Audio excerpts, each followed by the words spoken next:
Hey guys, this is Colin. I just wanted to show you a cool little thing that I found online. There are these little models that you can 3D print on your printer that let it so basically instead of having to tie up your laces every time you put your mask on, you can just pull them and they're nice and tight.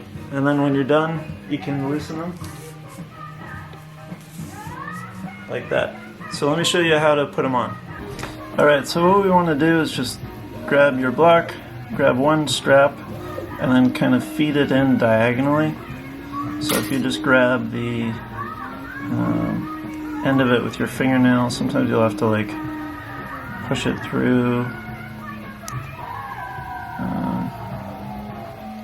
Let's see if I can just push it through.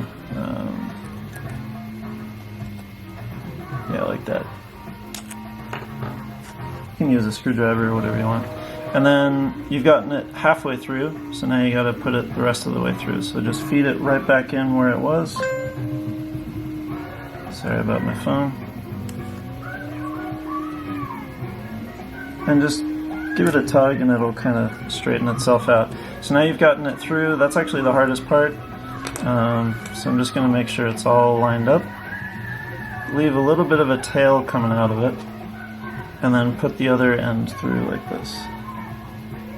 Stick it in there as far as you can, and it's different because you can just pull the other string this time, and now you've got both ends. Give them both a little tug so you got more of a tail to deal with, and there you go.